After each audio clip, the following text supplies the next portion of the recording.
Hi, you are watching Community Education in the Community. I'm so happy to be with you today. If you have the deep determination to succeed, you will not fail. Continue to watch us today because we're talking to someone that's very, very important, and I will believe that you'll get so much good information to be able to take with your families and yourself. So I just want to welcome today Mava. How are you? So good to see you. Happy to be here. Thank you for having me. Yes. Now, Mava Brown is an attorney, and she's one of the sweetest attorneys that I've met. She is with HERA, and she's Housing and Economic Rights Advocate. So tell me a little bit about HERA, and just tell me, what is HERA? Yes, I'm happy to. So HERA was kind of a brainchild of mine. And an effort to really create an institution that would serve both low and moderate income California residents on issues that are not typical nonprofit law office, legal aid kinds of topics. So everything having to do with debt and credit in our lives. And I deliberately created an institution to serve moderate income as well as low income people for free. Because you could lose everything in a heartbeat. You know, moderate income, you used to be able to maybe in America think, okay, I've made it, I'm good. And that's just no longer the case. People don't have savings, they're a heartbeat away from great losses, and they need to have expert advice as well. So that's HERA. Wow. So tell me, most attorneys aren't doing things like this. Tell me exactly where your passion was when you founded the organization. That's a great question. You know, I've always had, you know, in the name, some of the passion is in the name. Housing is the first word. To me, having a safe roof over your head that you can afford is really a fundamental starting place for us being able to survive and be happy and have the kinds of lives that we want to have. And housing is such a hot topic issue across the country, but particularly in our state, in the Bay Area. That always trying to address that in some fashion. That was one of my driving motivations.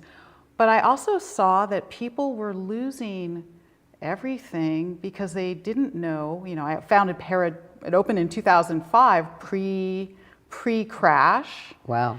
And when I opened, our funders were like, we don't see a problem. I'm like, well, I think there is a problem because people are, you know, taking out mortgage loans, not understanding, have other household bills, aren't really understanding what their rights are or options. So that was really a big passion of mine. And I had started a community development credit union before as well in Oakland, in West Oakland. And so all things financial, I kind of realized, ooh, there's this gap here and I want to fill it. Wow. So tell me the services that HERA actually provides. So HERA works with people in a lot of different ways on all things having to do with financial wellness, which is how what we call it and how we think of it. Because you really can lose your health, you get stressed out. If you're overwhelmed by debt and credit concerns. And to get more specific about that, you know, you can turn on the television 2 o'clock in the morning, you'll hear some voice saying, are you concerned about debt? Are you worried? I'm like, well, what I'm talking about is, are you concerned about student loan debt that your kid has? Maybe you co-signed for student loans for your kid.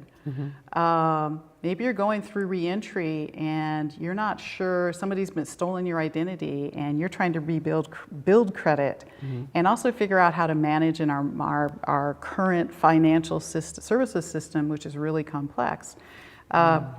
Maybe you are a homeowner and you're just not sure how to plan for the future, or any one of a myriad of things. Maybe you've gotten a mystery call from a debt collector from a company you've never heard of, and you're wondering if it's a scam or something real.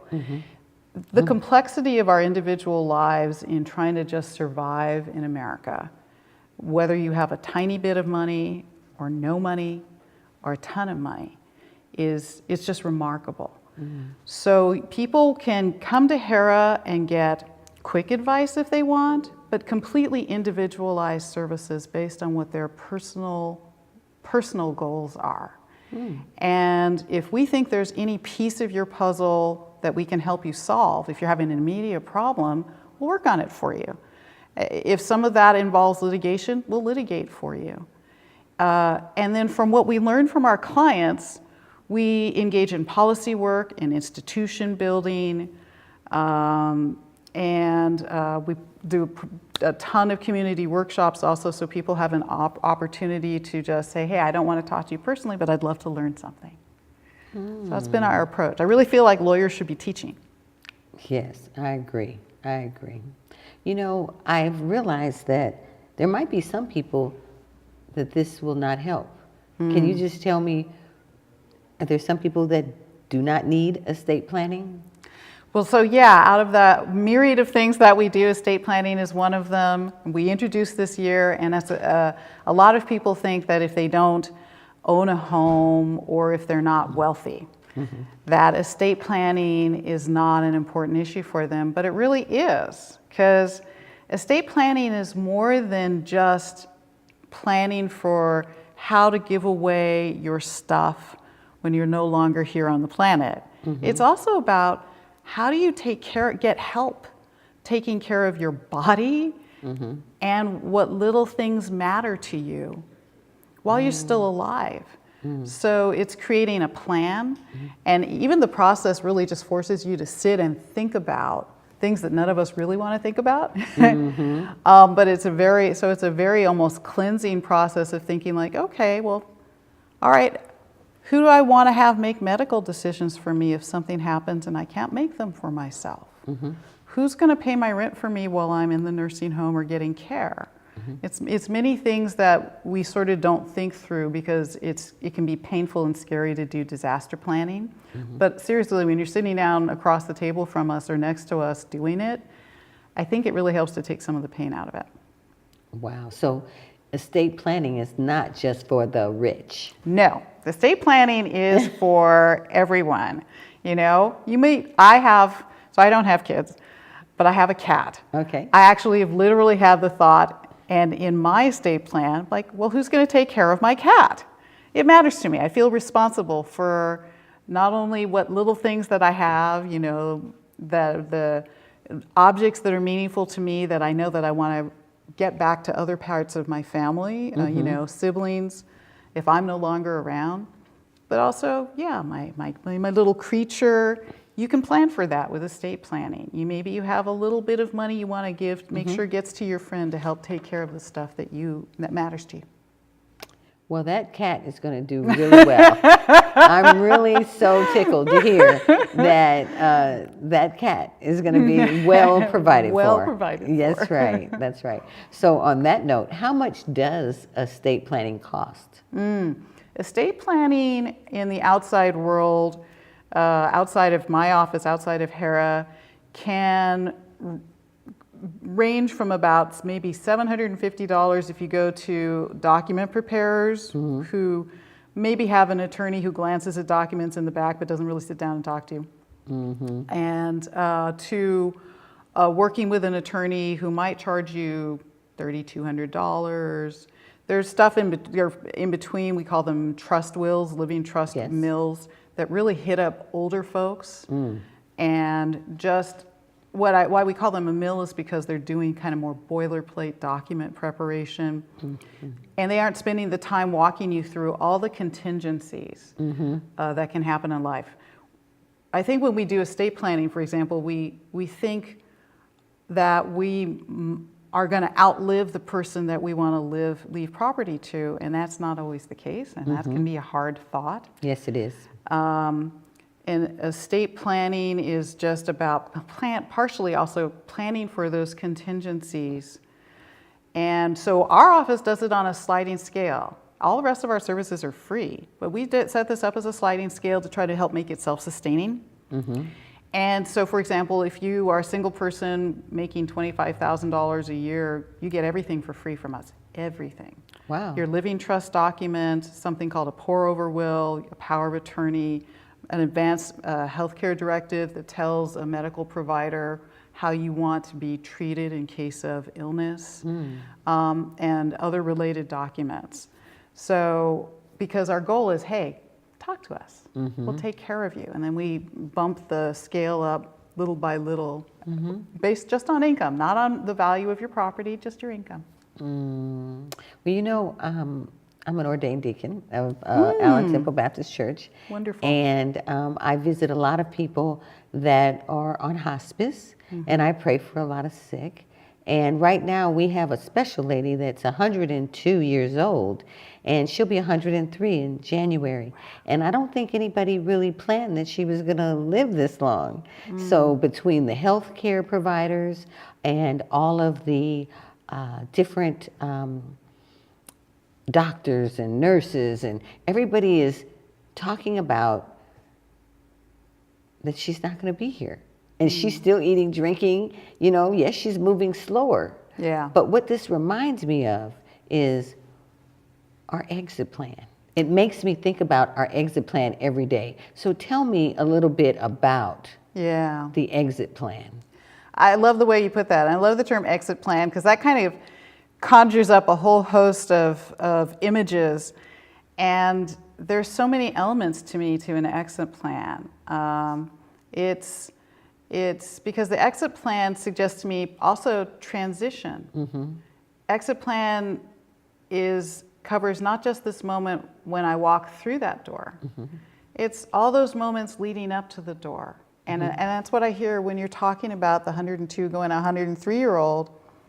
She's still here, and she's walking towards the door, but she's still walking, and she's still on this side of the door. Yes. So a good estate plan and a good estate planner is talking to you about the bigger picture of your financial situation, and planning for having enough. To me, it's kind of a crossover into the rest of our work, and that's why it was also a natural fit.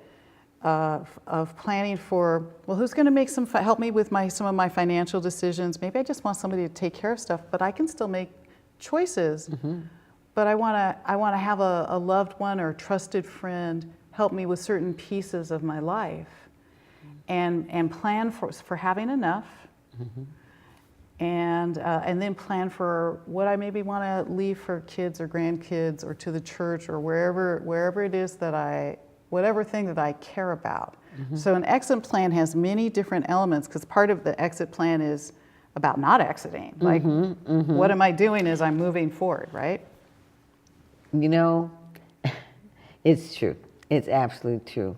And I think that what are the real concerns that someone should have? What are like the real concerns? I think a lot of people, you talked about, for those that have children, for those that do not have children, for those that have nieces and nephews, and what does it actually look like? I guess that's where you really have to go into your own self-analysis. Yes, absolutely. But let me talk a little bit about process. So we have process. So if you were to contact our office, or I think any really reputable estate planning law office, they should be sitting down with you, first of all, talking to you about what your life goals are. How do you picture, where are you at in your life?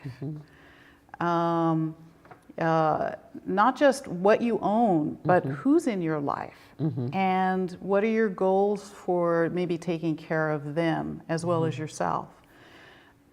Some of the complexities and concerns that I have is having people, well, let me back up. The next phase for us then would be to give people, it really looks sort of like a questionnaire, but it's like a personal checklist. So instead of you sitting there at the kitchen table going, okay, I have this, okay, I'm thinking about that, what do I want to have happen here? We're providing you with a super long list of things that you might have in your life, stuff that doesn't apply to you, you can ignore it. But it's like a reminder list of, well, what about this, what about that? Just to stimulate your thoughts, and then you can, on your own time, take it home, look at it, talk to family. We love it if you engage family early, if you can. Yes. And process for yourself, okay, yeah. And I know for me it was really odd completing the process, thinking, okay, it made me think, I need to ask whether this person will actually be willing to function as my power of attorney before I put him down. it's a chance to think about who you trust for different purposes too. Yes. You may have, you know, your oldest daughter might be like, this is my girl, this is my responsible one. I Yes. want her taking care of my finances when I no longer feel as if I can take care of everything all the time. Yes. But it might be, maybe it's your youngest, maybe it's your little boy where you're thinking, oh, but he really gets me. He knows how I want to be treated by a doctor, how I feel physically or emotionally, what matters to me. So I'm going to designate him for that purpose. He's not so fabulous with money, but I'm going to designate him for these purposes. So those are some of the concerns that the process of estate planning walks you through, and it really kind of makes you reassess, like, who's in your life. Yes. Yes. What can you trust? What do you rely on them for, and who can be trusted? Who has different skills and talents, and will support you in different ways.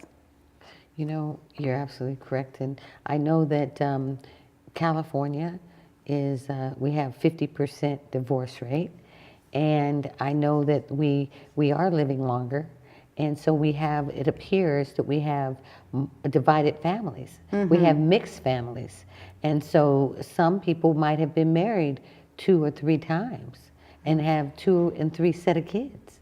So with things like that, estate planning probably would be excellent for. Very important, very important. Great question, because it's common, it's just normal to have mixed family situations, and we might take for granted that we've somehow done something else that takes care of our first iteration of the family. Yes.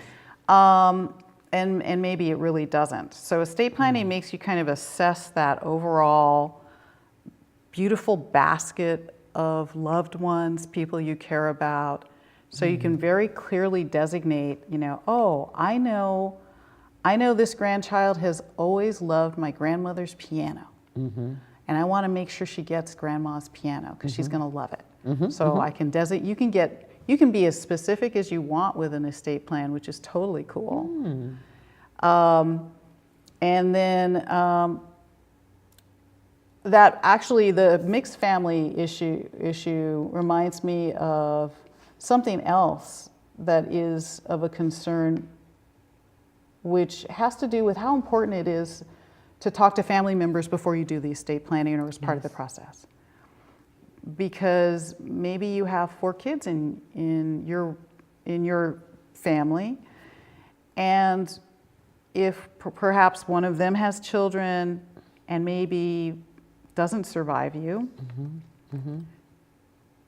their kids will then get their share of what passes, and suddenly you have, maybe the family home is divided up between 6 people or 9 people. That's a really common call to my office. You have a surviving couple of kids maybe living in the house who were taking care of mom in her later years, who are now facing an eviction because nobody had that discussion about how to plan for making sure everybody got their share, but nobody got displaced from the house. So forced sales of the family home are a really significant concern, but that's something you can plan for ahead so the family home stays in the family. Yes, to create the legacy. But generally, with me being in the real estate industry, I find that a lot of family members do not get along. And when they don't get along, it ends up causing a lot of extra money and costs, because each one of them can get their own attorneys, and it could really cost. So I think the importance is people getting along, that you would cut down on, and if they do it early, like you mentioned. Absolutely. Sort of, if you can have instead of the kids having, or the grandkids having that fight, or the siblings fighting over everything after you're gone, and just creating a nightmare out of your legacy, have the fight beforehand. Right. Have that discussion beforehand. Right. And make everything clear. Like when my dad did his estate plan, I was like, it would be really good, all of the kids need to have a copy of this. Have you talked to my siblings? How do you feel about that? And he was great, and he got it. He got that was important.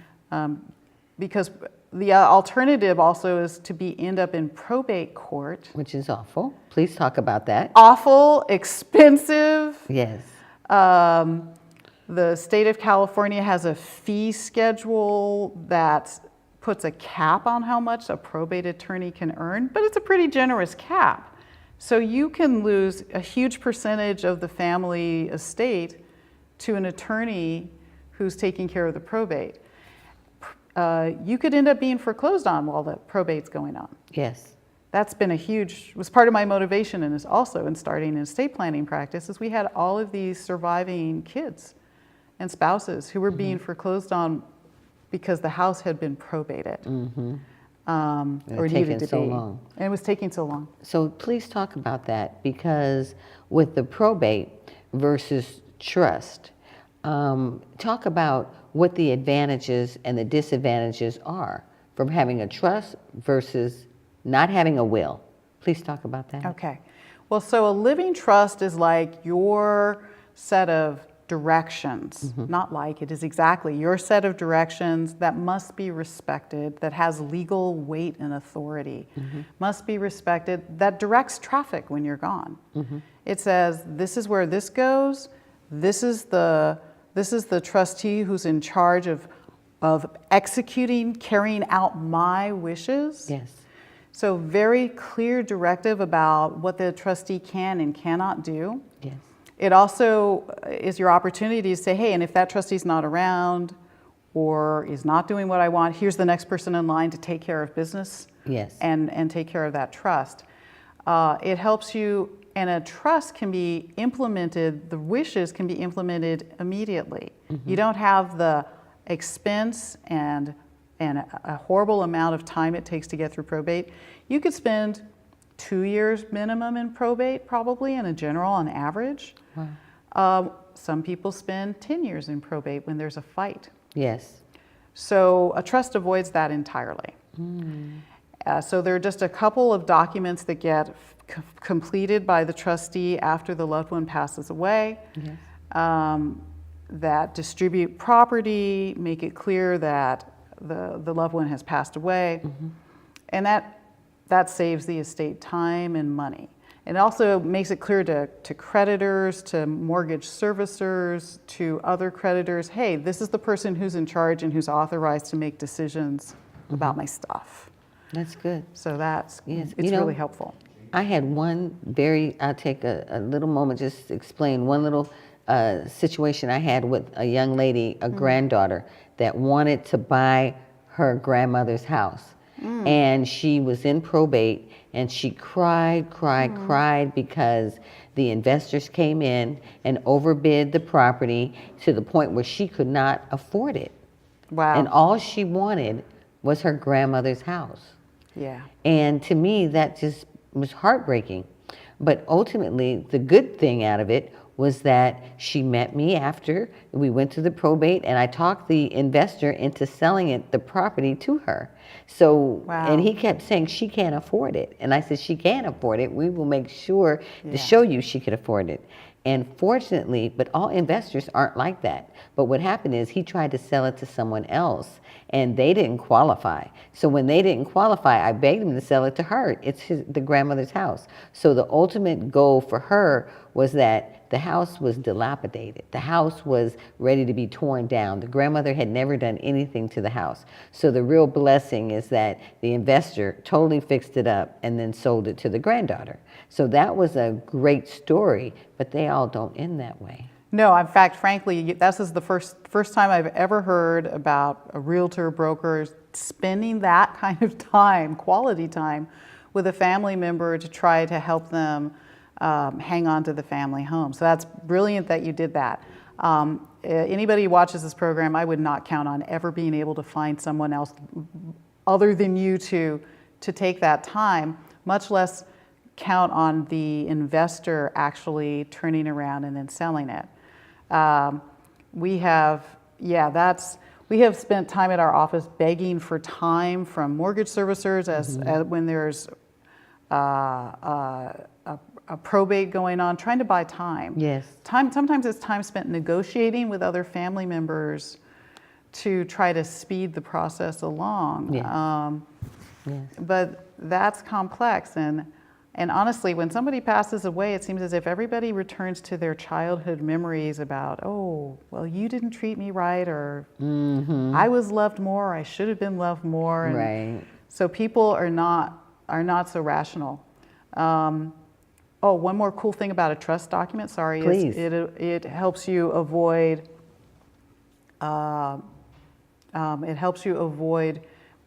expenses of taxes. You don't have a transfer tax. You also get to change your mind and keep updating your trust document Yes. without having any kind of a negative effect on your property taxes or anything else. So this is it's a living trust, called a living trust for a reason. It's a document that's alive, and you get to make it what you want it to be. Wow. I'm glad you've explained this, because a lot of us, I even know as a real estate broker, I encourage people to keep their properties. I encourage people to keep that legacy alive, you know, because their children, but it appears that a lot of times the children just want the money. They don't want the property. They don't want the headaches. They just want the money. But and a lot of people ask, how do you make any money? By telling everybody not to sell their properties. But I feel that it's warranted for them not to sell their properties, because gentrification is alive, and a lot of people are being put out of their properties, and because they no longer can live here. Yeah. So if we are all able to work together to try to help the people to keep their properties, I think it'll be better off. But a lot of people right now are using their homes as ATMs, and they can't afford to take care of the property any longer. That's true. You said a mouthful. There's a lot going on there, and it is complex. But a lot of cities and counties have home rehabilitation, home repair, Yes. Loan and grant programs for Yes. people of modest means. Yes. And most of the folks who call us didn't realize that those programs existed, or much less that they might be able to qualify. Yes. Or that it's a loan that is sometimes Yes. interest-free. You don't have to repay it during the life while you're Yes. living there. Yes. Amazing stuff. That can help you keep the family home. Yes. And for communities of color, our African American community has lost so much wealth. There's a racial wealth gap in America. It's particularly burdensome for us as African Americans. But it is also burdensome for other people of color, and there's a gender wealth gap in America. As women, we have fewer assets. We lose our assets, so not only are we not getting paid as much as men on average across America, we don't have the asset base. So to me, keeping that family home is a way of beginning to try to remedy that. It's like, okay, hold on to it. You That's know, right. you've To worked start hard assets. for it. That's right. That's right. That's correct. Yeah. You know, you have been a wealth of information. I cannot thank you enough for just being here with us today. Again, I really believe that although you're an attorney with a lot of good information, I'm a real estate broker. If we could work together to help people to keep their homes, we'd be doing a great thing. I totally agree. Thank you so very much. much. It Thank was you. so nice to have you on the show. Pleasure. I hope you all enjoyed it today. Again, if you have the deep determination to succeed, you will not fail. Continue to dare to dream with me, Denise Smith, your host. We'll see you next time. Thank you again. Thank you.